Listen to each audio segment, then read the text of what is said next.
When you sit at a dinner table, you don't really think about where your food came. But every meal has a story. The problem is, most of us never really hear it. For generations, North American agriculture has operated on a simple principle. We grow it, we ship it, and we make the money and cash the check. But now, in grocery stores crowded with endless options, that model is starting to crack. What happens when a farmer leaves the fields for New York's fashion industry only to return with a marketing vision? That transforms how we connect food to consumers. That's the journey that's reshaping modern agriculture. I want to bridge the gap between food on a plate and food in a restaurant and how it's grown, and just kind of create more connection and awareness around that.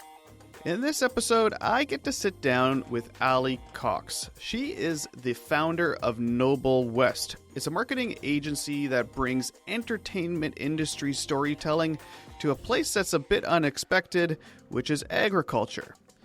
As a former Olympian, and she's a fifth-generation farmer who spent about a decade working in New York's creative industries, she's uniquely positioned at the intersection of farming tradition and modern marketing. From pistachios with celebrity endorsements to rice brands that have multi-generational loyalty, we explore how the most successful agriculture businesses are the ones willing to invest in their stories and not just their yields. Oftentimes, the work you're doing is already good.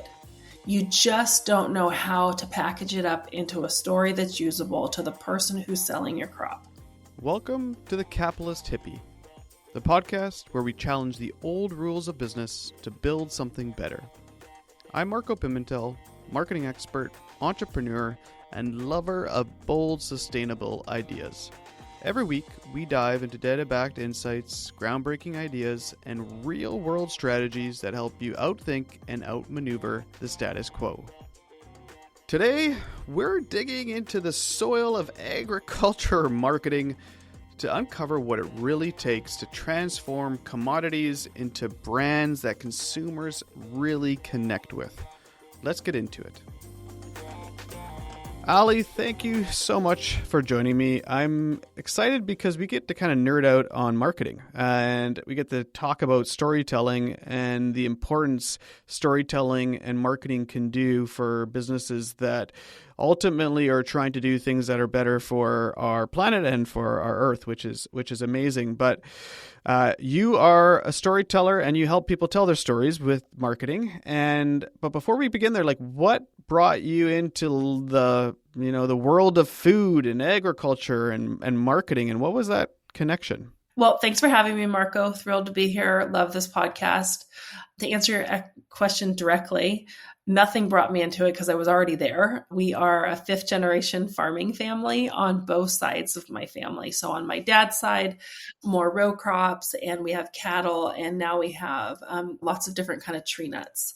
And then on my mom's side, a traditional produce company. So I personally grew up working in the melons in a big melon company. So I think I've always been here. I don't know anything different. I don't know a summer of a family vacation because we have never taken one. I think that's just part of being a farmer's daughter and now a farmer's wife.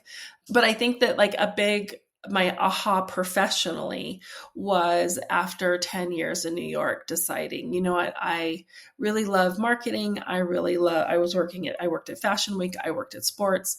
I worked in TV. And then just really made a very intentional decision to move back from New York City, back to my hometown. I had thoughts of moving to Sacramento because it's such a big food city in California. And it was really just the note of how can I utilize all of my skills that I have in marketing and PR for something I actually care about. I want to bridge the gap between food on a plate and food in a restaurant and how it's grown, and just kind of create more connection and awareness around that. That was really the goal. Now, that was 12 years ago, and what has happened in 12 years ago has been incredible.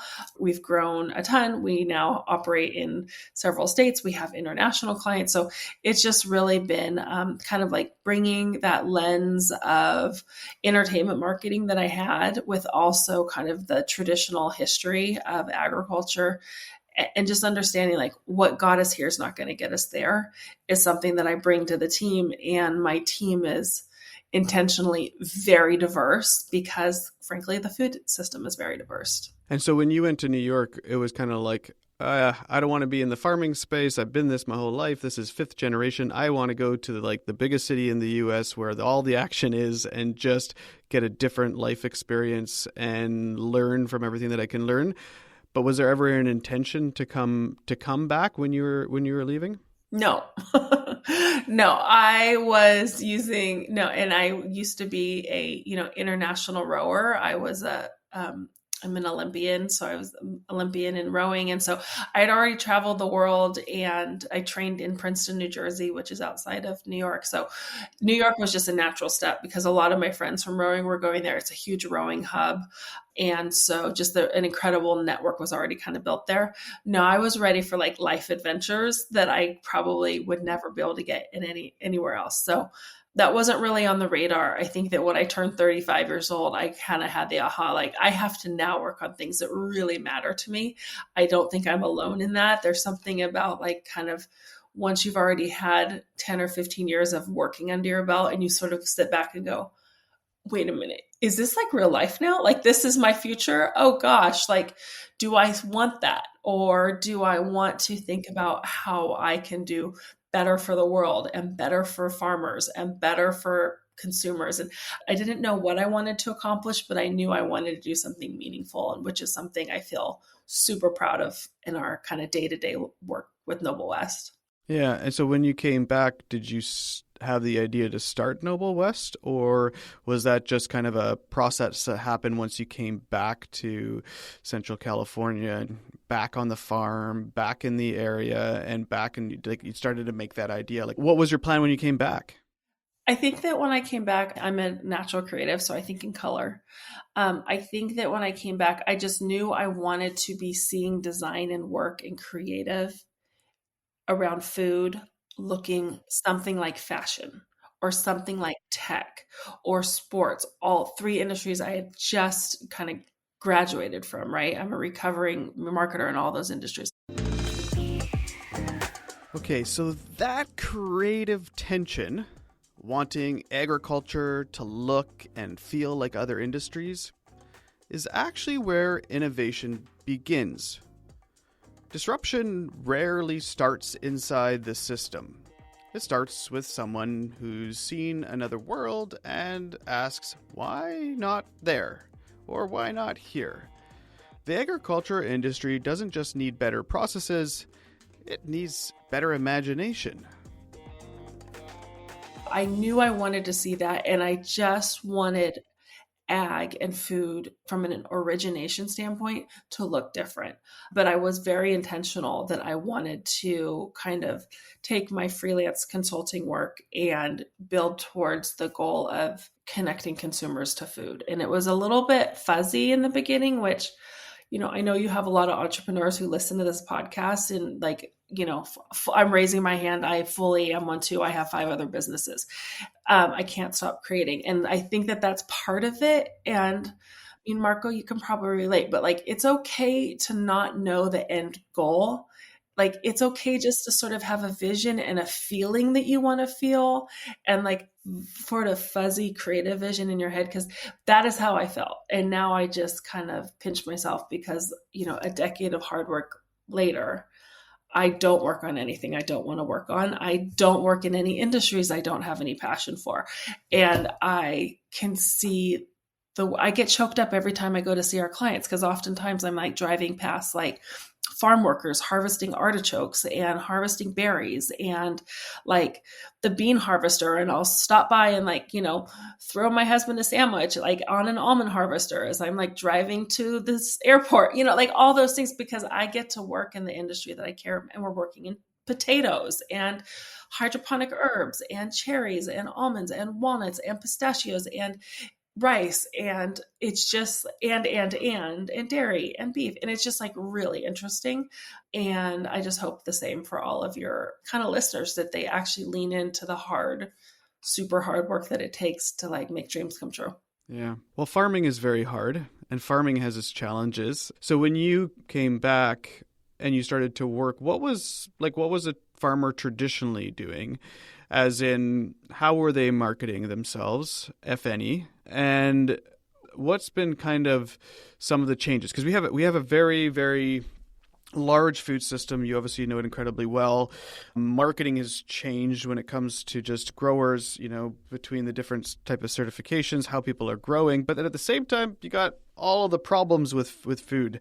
There's tons of food waste. Climate change has impacted growing seasons. It's very, very difficult. So what was kind of traditional before, and what are people now over the last kind of 10 years that you've been working in there? What have they really been doing to kind of change the messaging and change the strategy so that they can be growers and they can be the incredibly important farmers that we need, but still build really, really great businesses? All good questions, not an easy answer. What I'll say is, part of my personal point of view, and I kind of preach on this almost every day, is that most farmers in most places, especially in Canada or the United States, where it is heavily regulated, especially in California, like a conventionally grown piece of anything in California is healthier than anything grown in most other places besides like pockets of Europe. You know what I mean? Like, I really mean that. Now, sure, organic, there's a place for organic, and we work a lot in organics. There's a place for regenerative. We work a lot in regenerative. We are definitely leading in upcycling kind of strategies. I love that.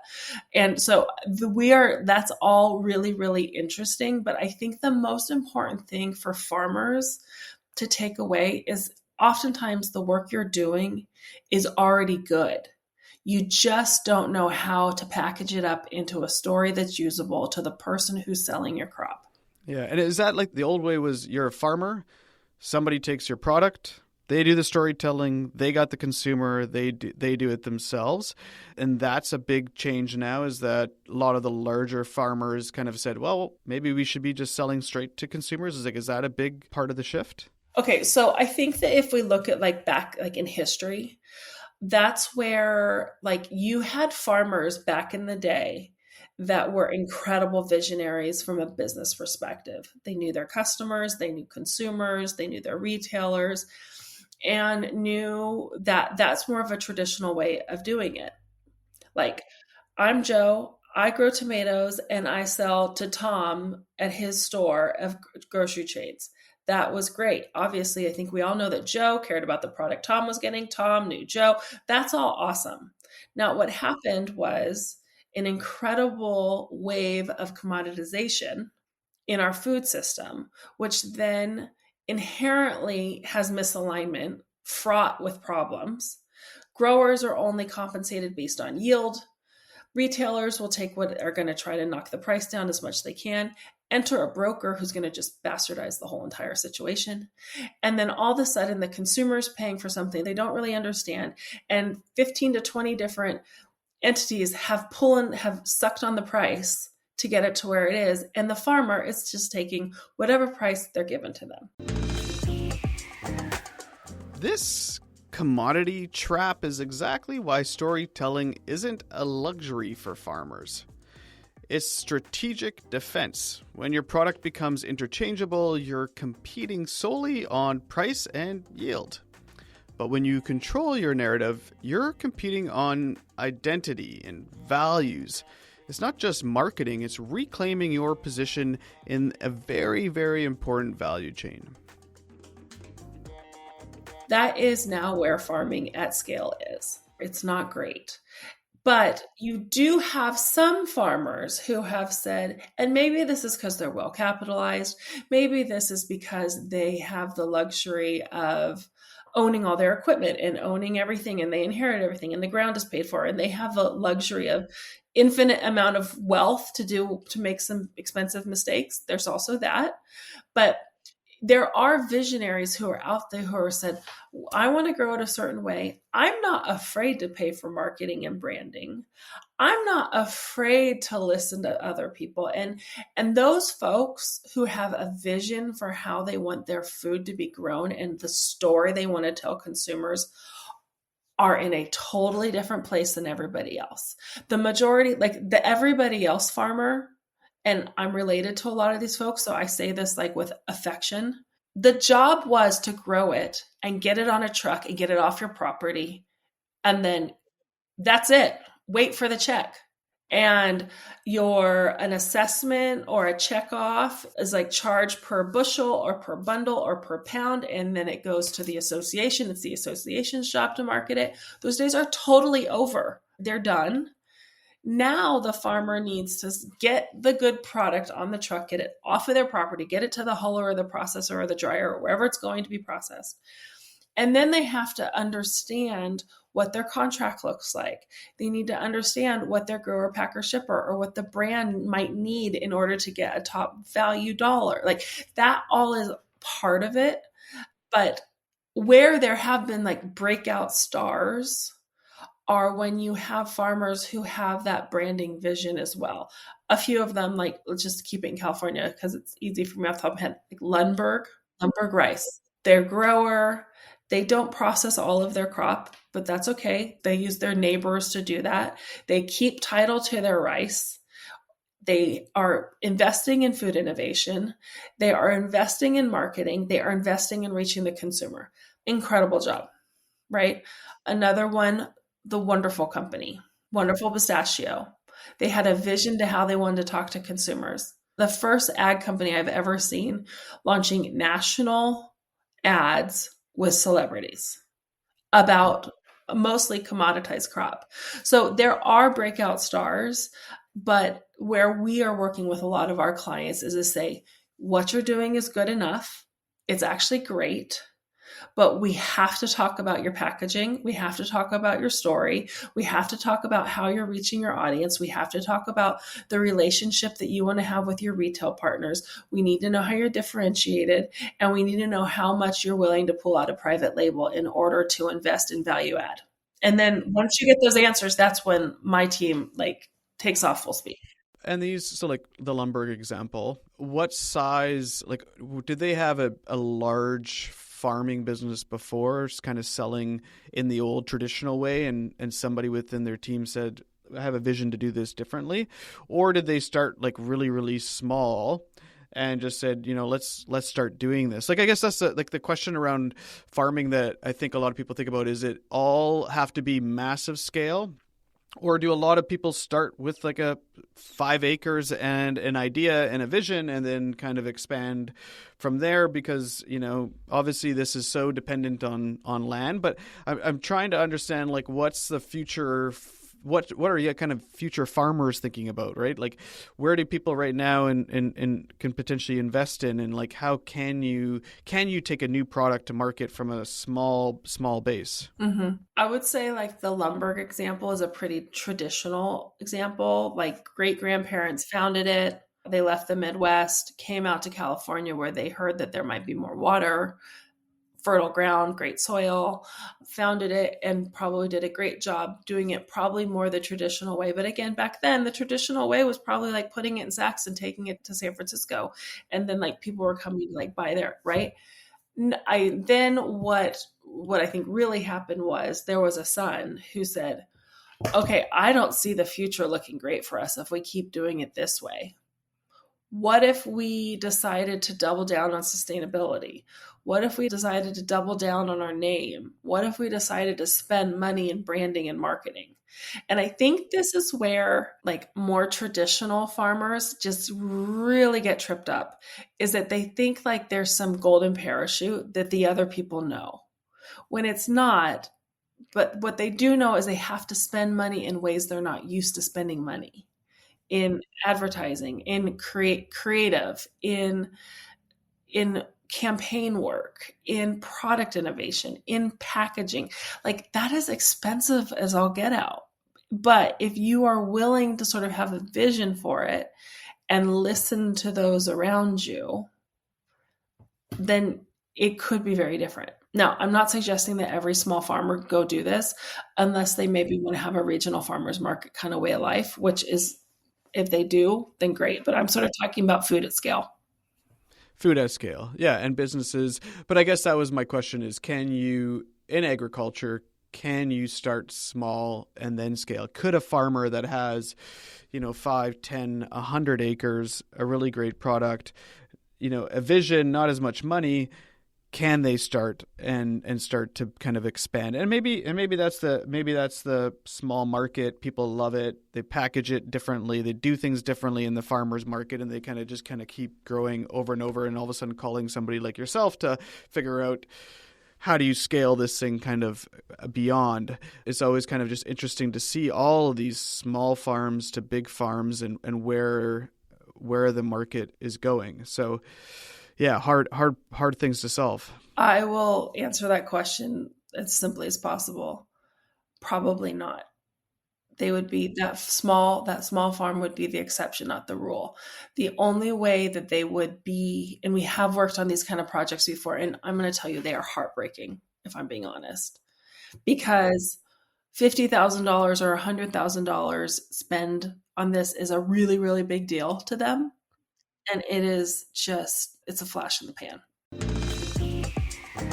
So I think this is the reality that most people in food innovation avoid talking about. Small-scale farming runs on passion, but it still has to survive inside a system designed for scale. The few who make it work really aren't simply working harder. They've learned to change the rules, which we love on this show. Finding new models, new channels, and new measures of success. How that could work, and I have modeled this out for a client who we created a Wagyu beef brand for. How that could work is a few ways. You have to have incredible relationships with local restaurants, with local farmers markets. What you have to be out front facing, you have to be willing to be the brand, embrace the brand, embody the brand. You could do that. You could get some contracts like that, and you could create a kind of steady cash. It would be really, really hard because you have two very important jobs. You have to farm it, and then you also have to sell it. But it could work. That'd be like a good partnership with two spouses or something. But it's probably not going to scale, and it's certainly going to be a problem if you have more than one generation. That's where a lot of family farms right now are just struggling. There's just too many kids now. And maybe the quality of life they had as a child because the farm was super profitable, now that it's diluted because there's more and more cousins, and now they're forced to sell. And then they're just selling it to a giant.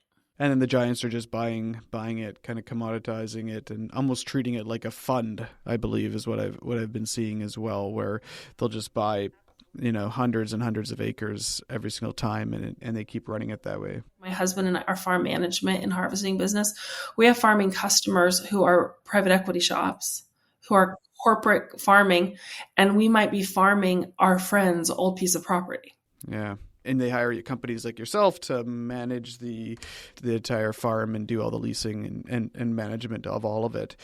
And so back to working with the Lundberg example, or the other example of a pistachio company or almond company that needs to kind of go to market. What's the consumer storytelling right now? And does the fact of how they grow, who they are, how they think about, regenerative, organic sustainability.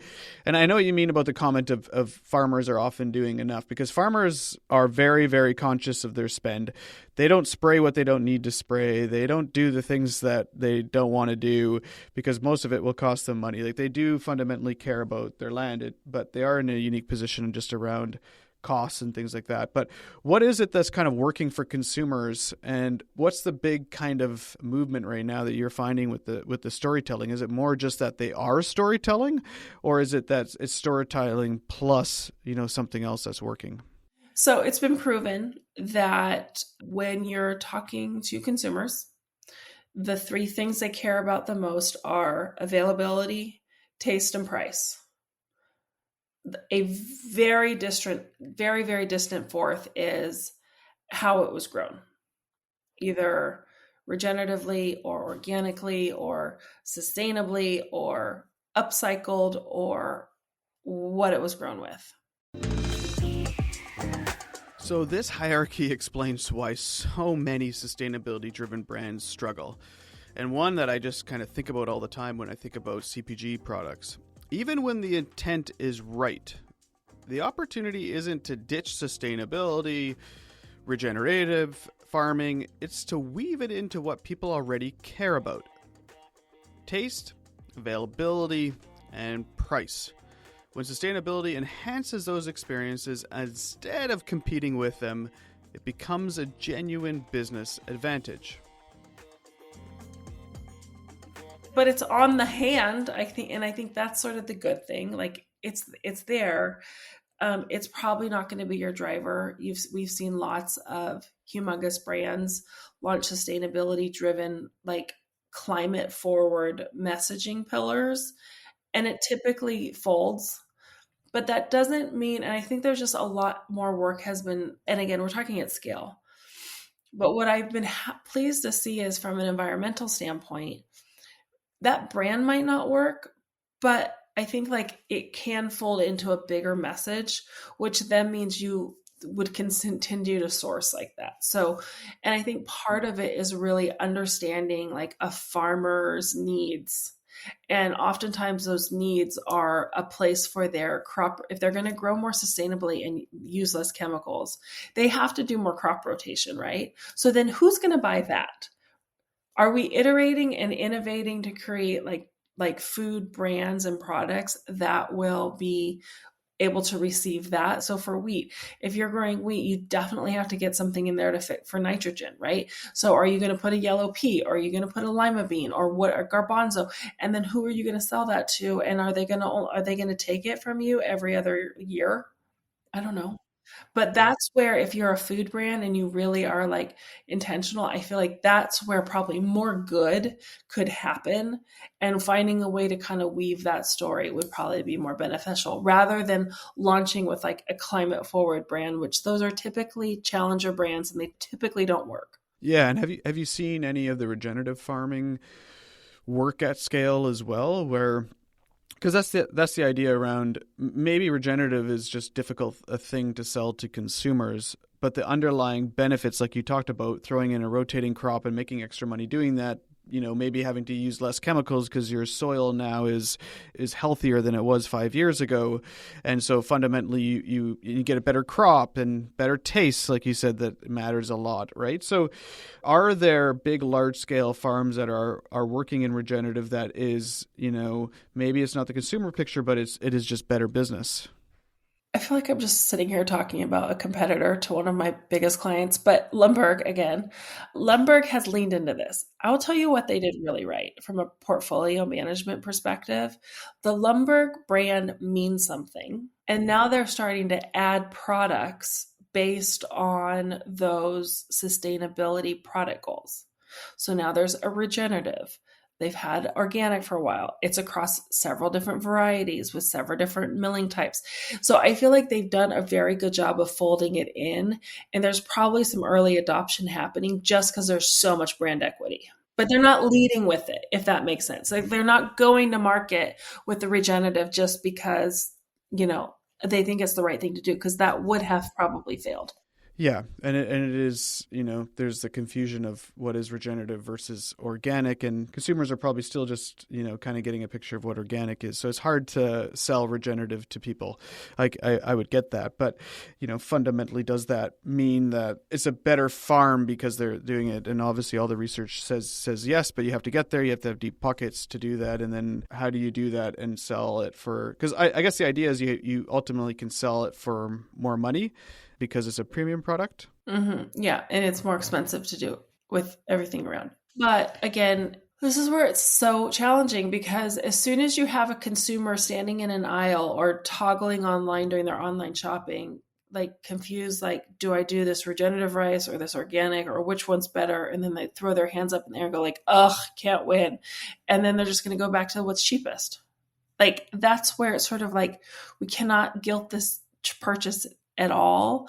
And honestly, I just think the regenerative is the worst word. And I think a lot of consumers think it's like medical. Like, I just don't think it does any justice. Yeah, I think if it can create a better product, a better taste, ultimately drop the cost because they have to use less chemicals and the soil's healthier in the long run, then that ends up just being kind of the win without it trying to be, selling regenerative, which is really tough. So, and you talk a lot about when you're working with these clients, they're like, we want to do a campaign. We want to, market our farm.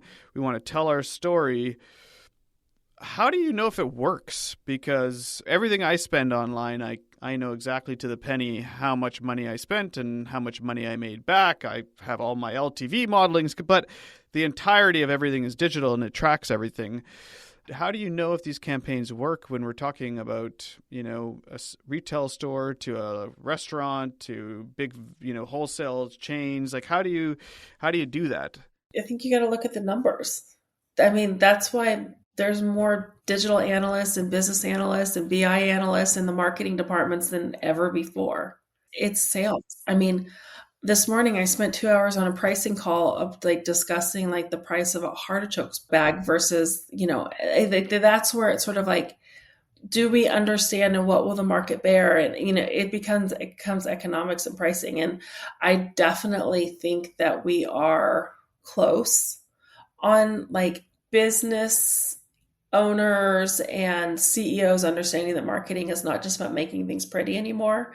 There is definitely a revenue tie. I've seen that chief marketing officer is a title that's going is declining, and it's by way of chief revenue officer, which then incorporates more sales responsibility. So there's just I think a shifting of the tide that we no longer, and this from digital marketing, we no longer do things just because they're cool. We only do things if they're measured. I would never, unless there was a major PR opportunity that was very rare and probably funded by commodity association dollars and didn't have a sales call to action towards it, I probably would not even recommend buying advertising that we couldn't measure. Yeah. And so what are, when it comes to farming and agriculture, what's a common type of advertising campaign now that you're running? Is this, and obviously this is so subjective to your clients because some ones are going to have a lot more money to spend than others, but is it TV? Is it display? Is it Meta? Is it YouTube? What's working when it comes to marketing? What's working is buying advertising where target consumers are and your retail presence is strong. So for us, when we're buying advertising, it's not like we're just putting campaigns out based on where our consumer insights data is. There's that. But then we're also, to get a campaign out in fresh produce, for example, we then have to go work with the sales teams who then gets a list from the brokers who understands exactly which grocery stores and exactly which zip codes, exactly which location have the product that we're going to buy advertising for. It's a very concentrated approach that is the only way I feel ethically aligned that I can look our clients in the eye saying, this is how we're going to help you move the needle. This somewhat hyper-targeted approach is the difference between sustainable marketing and sustainable business. You're not just throwing ads into the void. You're building a system that connects real products to real people. That's what marketing with purpose actually looks like. Knowing where your product lives, who it serves, and how every dollar supports their relationship. These are totally new conversations. We're talking our clients out of doing digital coupons from the grocery store now more than anything else because we can track the data better and we can help push different levers better. But to answer your question, I think it's all of the above, assuming you know exactly where your customer is and exactly which retailer is and the partnership and how it's displayed and which influencers are in their market and things like that. Yeah, so it has to be very concentrated, very specific, very kind of detailed and dialed to that specific market. What do you think, just in general, the next kind of 3 to 5 years is for farming? You said you hate the word regenerative, which I agree. But I believe in regenerative farming. I totally believe in it. I just do not know why we're leading with that to consumers. That's, I think, my point. I agree. And the whole people not even understanding like what's the difference between that and organic, are they same, are they different, is just there's too much confusion that's too difficult for a consumer to understand. But at the end of the day, the core idea of it is amazing for farmers and what they're doing and what we need to be doing. But from like a climate and sustainability, farmers are dealing with all these problems. Where do you think the next kind of 3 to 5 years is going for agriculture? And what are the things that people should be thinking about or investing in or thinking about maybe, getting themselves into? I mean, are we going to say the T word or not? You can say it. Tariffs, I think, are going to have a lot to do with this. I think it's really going to change. I think our diets are probably going to be adjusting. I would also argue, like with our clients, I always kind of repeat, like, there is absolutely no better opportunity to invest in domestic marketing now. So we should be doubling down on that. I think for years and years, the gravy train has been international and export. And now countries like India and China have figured out how to grow almost everything that we grow anywhere in the United States, for example. Same with Canada. So I think what I hope happens is expenses start to steady a little bit for farmers. It's woefully all over the place. I hope that happens. And then what I would say from a trend perspective is I really just want to make sure that we are honestly telling our story and honestly like reaching consumers in a place where it matters to them.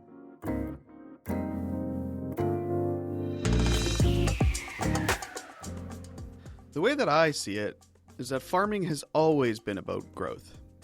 But I think this next frontier isn't in the soil, but I think it's really in the story. What Ali is building at Noble West reminds us that storytelling might be the most powerful form of sustainability we have. It keeps communities connected, values incredibly visible, and farmers seen. In a world where food is commoditized and has blurred the line between your grower and your consumer, the farms that will last a lifetime will be the ones that make people feel the connection again. And that connection is so important. Not with buzzwords, but with honesty, with stories that show how food is grown and why that still matters. Thanks for listening to The Capitalist Hippie. If this episode stayed with you, share it with someone who cares about where their food and their future comes from.